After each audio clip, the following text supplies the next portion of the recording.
আজকের যে মাদক বিরোধী সমাবেশ, আমরা ইতিপূর্বে একটি মাদক বিরোধী সমাবেশ করেছিলাম ব্রাহ্মণবাড়িয়া রেল স্টেশন কলোনিতে। আমাদের ব্রাহ্মণবাড়িয়ার বিভিন্ন জায়গার মধ্যে আমরা দেখতে পাচ্ছি ইদানিং মাদকের একটি বড় একটি অংশ মাদক সিন্ডিকেটের সাথে জড়িত হয়ে গেছে। আমরা লক্ষ্য করছি যে ব্রাহ্মণবাড়িয়া রেল স্টেশনের যে কলোনিটা আছে, এখানে সুইপাররা তারা বাংলা মদ তৈরি করে এবং বিক্রিও করে, অথচ এটা আইনগতভাবে অপরাধ। আমরা স্যারদেরকে অবহিত করেছিলাম, ওনারা অভিযানে পরিচালনা করেছেন। এবং ব্রাহ্মণবাড়িয়া সীমান্তবর্তী এলাকা হওয়ার সুবাদে সে ভারত থেকে বিজয়নগর হয়ে ব্রাহ্মণবাড়িয়াতে কিন্তু মাদক অনেক হচ্ছে এবং এগুলো কিন্তু প্রতিনিয়ত বাড়াও পড়ছে।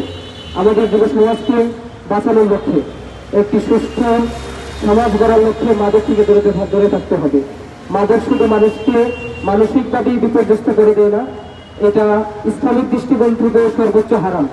আল্লাহ রাসূলুল্লাহ সাল্লাল্লাহু আলাইহি ওয়াসাল্লাম যখন মদ এবং যখন এই মাদক যখন হারাম হয়েছে সর্বপ্রথম, তখন সাহাবায়ে কেরাম রাদিয়াল্লাহু তাআলা আজমাইন তাদের যে মদ যে রাখতো, যে মদটার মধ্যে এই মদটা সবগুলা ভেঙে ফেলেছিল।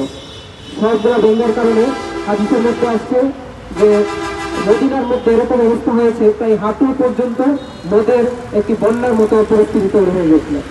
সাহাবায়ে কেরাম রাদিয়াল্লাহু আনহু মদের দোকানে পরবর্তীতে অনেক কঠোর হয়েছেন এবং যে নির্দেশনা, ইসলামিক যে নির্দেশনা ছিল, সেই নির্দেশনা ওনারা মেনে চলেছেন।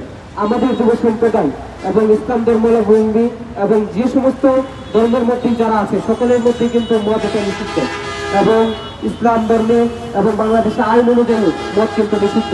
সুতরাং আমাদের এই মদ এবং আমাদের মাদক থেকে বেঁচে থাকতে হবে। আমাদের যুব সম্প্রদায়কে এ বিষয়ে সোচ্চার হতে হবে, সচেতন হতে হবে।